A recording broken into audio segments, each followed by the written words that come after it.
2026년 3월 6일 미국 대통령 도널드 트럼프가 CNN과의 전화 인터뷰에서 이렇게 말했습니다. 쿠바는 곧 무너질 것이라고 세계 최강 대국의 대통령이 직접 선언한 겁니다. 질문을 받은 것도 아니었습니다. 이란 공습 성과를 자랑하는 인터뷰 도중 아무도 묻지 않은 상태에서 트럼프는 스스로 쿠바를 꺼냈습니다. 이란 공습 직후 그의 최측근 린지 그레이엄 상원의원 역시 폭스뉴스에 출연해 이것을 재확인했죠. 다음은 쿠바다. 저 공산 독재 정권은 반드시 무너진다. 미사일도 전차도 선전포고도 없었습니다. 대통령의 전화 인터뷰 한 줄이 한 국가의 운명을 선언하는 시대가 된 겁니다. 냉전이 끝나고 인류는 마침내 평화가 왔다고 믿었습니다. 핵버튼에서 손이 떨어졌고 베를린 장벽의 잔해는 기념품 가게에서 팔리기 시작했죠. 사람들은 다시는 세계대전 같은 비극은 없을 거라고 확신했습니다. 그리고 그 확신 속에서 진짜 전쟁은 조용히 시작되고 있었습니다. 물론 중동의 사막과 동유럽의 벌판에서는 지금도 미사일이 날아다니고 있습니다. 하지만 제국의 패권이 결정되는 진짜 전쟁터는 그곳이 아니었습니다. 눈에 보이지 않는 진짜 전쟁은 거래소의 모니터 위에서, 중앙은행의 회의실 안에서, 그리고 석유 수출 계약서의 결제 통화 칸에서 벌어지고 있었습니다. 이 전쟁에서 가장 강력한 무기는 핵탄두가 아니었습니다. 미국 연방준비제도가 찍어낼 수 있는 달러화, 즉 종이 쪼가리 한 장이었습니다. 그렇다면 왜 쿠바일까요? 석유도 없고 군사력도 보잘것없는 카리브해의 작은 섬나라가 왜 세계 최강대국 대통령의 입에서 직접 다음 타겟으로 호명되는 것일까요? 통화분석가 제임스 리카즈는 이 질문에 달러 패권의 언어로 답합니다. 쿠바는 단순한 공산 정권이 아니라 달러 결제망 바깥에서 살아남은 마지막 금융 반란의 거점이라는 분석입니다. 이 영상을 끝까지 보고 나면 여러분은 뉴스를 다른 눈으로 읽게 될 겁니다. 달러가 강해질수록 세상 어딘가에서는 누군가가 무너져 내린다는 사실을, 그리고 트럼프가 말한 그 한 줄의 진짜 의미를 여러분 스스로 해독할 수 있게 될 겁니다. 지금부터 달러 제국의 설계도를 펼쳐보겠습니다.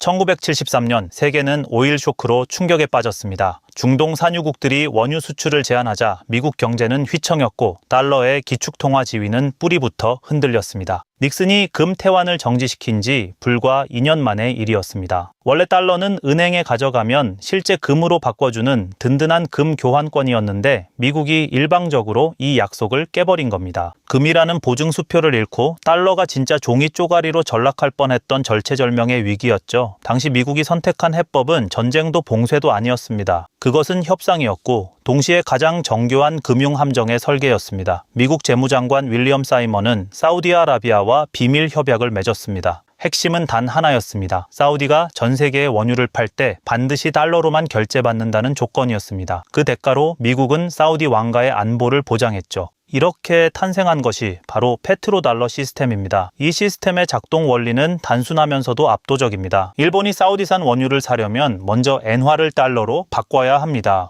인도가 이란산 석유를 사려 해도 달러가 필요합니다. 중국이 어마어마한 외환을 달러로 쌓아야 하는 이유도 여기 있습니다. 전 세계 에너지 거래의 구조가 달러 수요를 강제 창출하는 메커니즘으로 설계된 것입니다. 미국의 진짜 패권은 F-35 전투기의 스텔스 기능이 아니라 이 에너지 결제망에서 나온다는 것이 핵심입니다. 군사력은 이 시스템을 지키는 수단이지 그 자체가 목적이 아닙니다. 달러 결제망에서 이탈하는 국가는 단순히 경제 제재를 넘어 체제 전복의 타겟이 되었습니다. 이것은 음모론이 아닙니다. 지난 50년의 역사가 반복적으로 증명해온 패턴입니다. 그 패턴을 구성하는 첫 번째 증거는 이라크와 베네수엘라에서 찾을 수 있습니다. 그런데 그 나라들이 달러를 건드리기 전까지 미국은 그 지도자들을 어떻게 대했을까요? 그 대비가 너무나 선명해서 오히려 소름이 돋을 겁니다.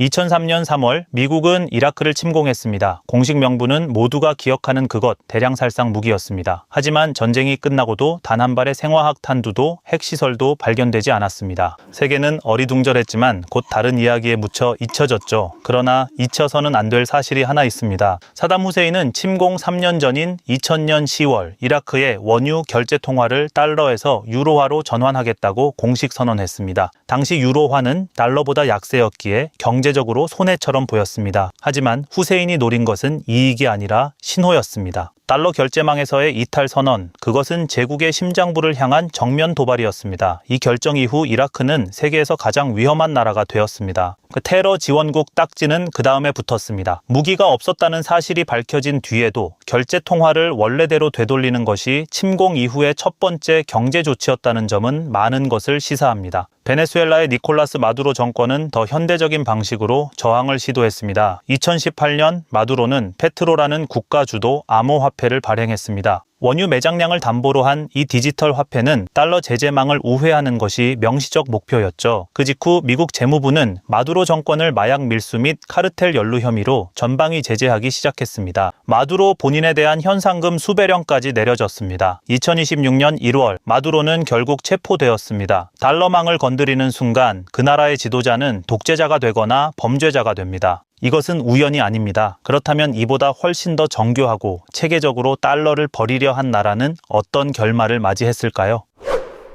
이란은 단순히 달러를 거부한 것이 아니었습니다. 이란은 시스템을 교체하려 했습니다. 2018년부터 이란은 러시아, 중국과 함께 원유 결제에서 달러 비중을 단계적으로 낮추는 작업을 시작했습니다. 중국과는 위안화로, 러시아와는 루블화와 물물 교환 방식을 혼합한 구조로 거래를 전환했습니다. 2020년에 이르러 이란의 원유 수출 가운데 달러 결제 비중은 사실상 0%에 수렴했습니다. 이것은 전략적으로 상당한 의미를 가졌습니다. 이란 혼자 였다면 고립에 그쳤을 테지만 러시아와 중국이라는 이 별자리 동맹은 달러 패권을 구조적으로 잠식할 가능성을 품고 있었습니다. 세계 원유 공급의 상당한 비중을 점하는 이 세 나라가 달러 외 통화로 에너지를 거래한다면 페트로달러의 근간이 흔들리는 것은 시간 문제였습니다. 2020년 1월 미국의 드론 공격이 이라크 바그다드 공항 인근을 강타했습니다. 이란 혁명수비대의 정예 쿠드스군 사령관 거셈 솔레이마니가 그 자리에서 사망했습니다. 이란 군부에서 최고 지도자 하메네이 다음가는 실질적 군사 권력자였습니다. 미국이 공식 발표한 이유는 임박한 테러 계획의 차단이었습니다. 하지만 이 사건을 달러 패권의 맥락에서 읽으면 전혀 다른 서사가 보입니다. 솔레이마니 제거 이후 이란, 러시아, 중국의 에너지 협력 속도는 눈에 띄게 둔화되었습니다. 이란 내부는 극한의 혼란에 빠졌고 탈달러 프로젝트를 실무적으로 지휘하던 군사경제 라인은 뿌리부터 흔들렸죠. 그리고 2026년 2월 미국과 이스라엘의 연합공습은 이란의 군사 핵심 인프라를 정밀 타격했고 최고 지도자 하메네이마저 그 공습에서 사망했습니다. 총성이 울린 뒤에야 사람들은 경제 문서를 들여다봅니다. 하지만 이미 그 총성이 울리기 전부터 결제통화협약서에 먼저 금이 가기 시작했다는 사실을 기억해야 합니다.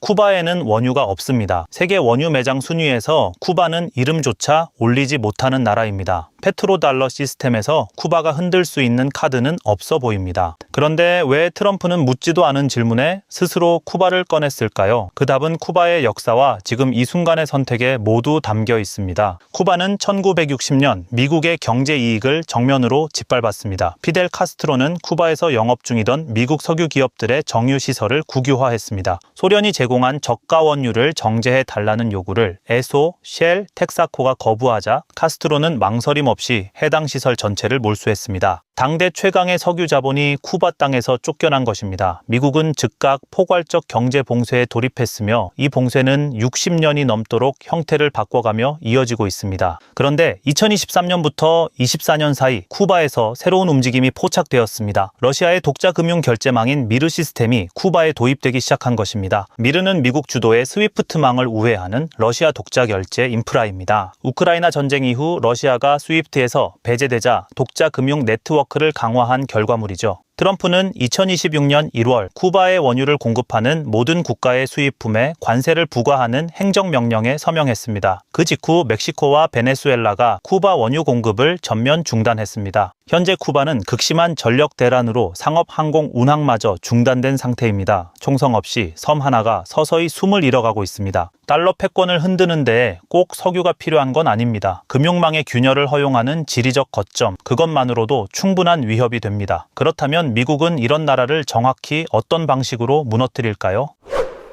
현대 제국은 전쟁의 방식을 완전히 바꿨습니다. 이라크 침공 이후 미국이 얻은 가장 값비싼 교훈은 대규모 지상군 투입과 국가 점령의 비용이 상상을 초월한다는 사실이었습니다. 수조 달러의 전비, 수천 명의 자국 군인 희생, 그리고 끝없는 게릴라전. 이제 미국은 자국 군대의 피를 대규모로 흘리는 전면전 대신 훨씬 더 효율적이고 잔혹한 방식을 택합니다. 그것은 바로 이란에서 보여주듯 수뇌부만 제거하는 압도적인 정밀 공습과 그 이전에 국가 전체의 피를 말려 죽이는 경제적 포위망의 결합입니다. 첫 번째 단계는 금융제재입니다. 해당 국가를 스위프트망에서 배제하면 국제 거래가 원천 봉쇄됩니다. 수출 대금을 받을 수도 수입 물자 대금을 지불할 수도 없게 되죠. 국가 경제가 산소를 차단당하는 것과 같습니다. 최근 폭격이 쏟아진 이란 역시 마찬가지입니다. 미국은 미사일을 쏘기 훨씬 전부터 금융제재로 이란의 리알화를 폭락시키고 서민 물가를 천정부지로 치솟게 만들어 내부부터 철저히 곪게 만들었죠. 두 번째 단계는 에너지와 물류의 차단입니다. 연료를 살 수 없게 되면 공장이 멈추고 병원이 멈추고 농기계가 멈춥니다. 쿠바에 접안하는 선박은 미국 항구에서 180일간 입항이 금지되는 제재 조항 하나로 대부분의 글로벌 해운사가 쿠바를 기피합니다. 트럼프의 관세 행정명령은 여기서 한 발 더 나아가 제3국마저 쿠바 원유 공급에서 손을 떼도록 강제했습니다. 세 번째이자 가장 정교한 단계는 내부 경제 고통의 극대화입니다. 시민들이 정부를 향해 분노를 돌리도록 설계된 압박입니다. 전면적인 지상군 투입 없이 내부의 절망이 스스로 체제를 무너뜨리게 만드는 방식입니다. 트럼프가 쿠바는 딜을 원한다고 말할 때 그 딜의 전제 조건이 무엇인지는 굳이 설명하지 않았습니다. 스스로 무릎 꿇고 나오기를 기다리는 것입니다.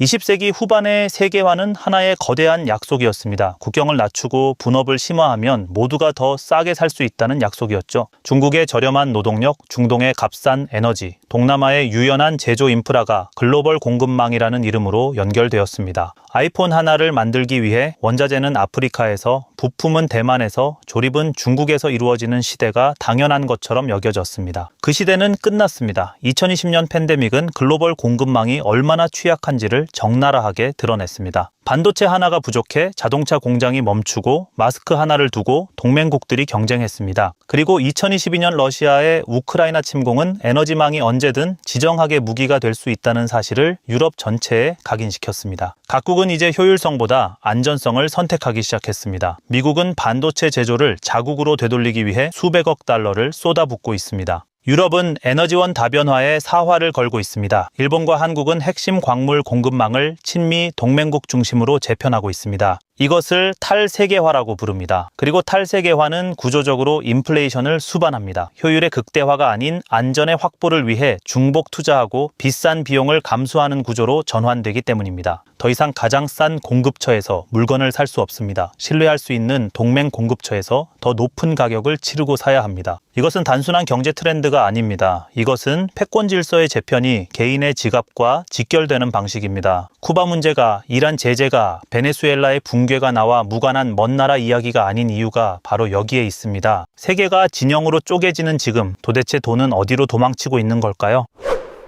지금까지 우리가 살펴본 모든 이야기는 하나의 거대한 진실을 가리키고 있습니다. 달러는 힘이 아니라 믿음입니다. 그리고 믿음은 강요로 유지됩니다. 이라크, 베네수엘라, 이란, 그리고 오늘의 쿠바를 향한 경제전쟁의 본질은 달러에 대한 대안을 싹부터 잘라버리는 작업입니다. 다른 통화, 다른 결제망, 다른 에너지, 거래 구조가 살아남아 세계 곳곳에 뿌리를 내리는 것을 용납하지 않는 것입니다. 그것이 가능한 한 달러를 향한 강제 수요는 영원히 지속됩니다. 그러나 이 시스템도 균열이 시작되고 있습니다. 구매력 기준으로 브릭스 국가들의 GDP 합산은 이미 G7을 추월했습니다. 중국의 위안화 국제화는 느리지만 꾸준히 진행되고 있습니다. 러시아 제재 이후 각국 중앙은행들은 달러 외환 보유액 비중을 줄이고 금 보유량을 역대 최고 수준으로 끌어올렸습니다. 2023년 한 해 동안 전 세계 중앙은행이 매입한 금의 총량은 1000톤을 웃돌았습니다. 이것이 신호입니다. 국가 단위에서 이미 실물 자산으로의 이동이 시작된 것입니다. 아이러니하게도 달러 패권을 지키기 위해 미국이 사용하는 가장 강력한 무기, 즉 달러 발행과 금리 조작은 동시에 달러 자체의 신뢰를 갉아먹는 구조입니다. 제재를 가하면 가할수록 세계는 달러 이외의 대안을 더 절박하게 찾게 됩니다. 지정학적 위기는 이제 일회성 해프닝이 아닙니다. 구질서에서 신질서로 넘어가는 패러다임 전환의 진통입니다. 과거 영국 파운드화가 달러의 자리를 내준 것처럼 지금 우리는 다음 기축통화 질서의 전야를 살고 있습니다. 그 전환의 과정은 수십 년이 걸릴 수도 있지만 방향성 자체는 이미 돌이킬 수 없습니다. 종이돈이 불타는 시대에 자본은 실물을 향해 이동합니다. 금, 원자재, 토지, 에너지, 인프라, 수천 년 동안 가치를 증명해온 것들입니다. 이것은 투자 조언이 아닙니다. 이것은 역사가 반복해서 가르쳐온 생존의 문법입니다. 달러 제국은 여전히 강합니다. 하지만 가장 강한 제국이 반드시 마지막 제국은 아니었습니다. 종이 제국이 다음 타겟으로 지목한 그 섬이 무너지는 날 우리는 비로소 깨닫게 될 겁니다. 진짜 전쟁은 총성이 아니라 늘 지갑 속에서 먼저 시작되었다는 사실을 말입니다. 오늘 이야기는 여기까지입니다. 감사합니다.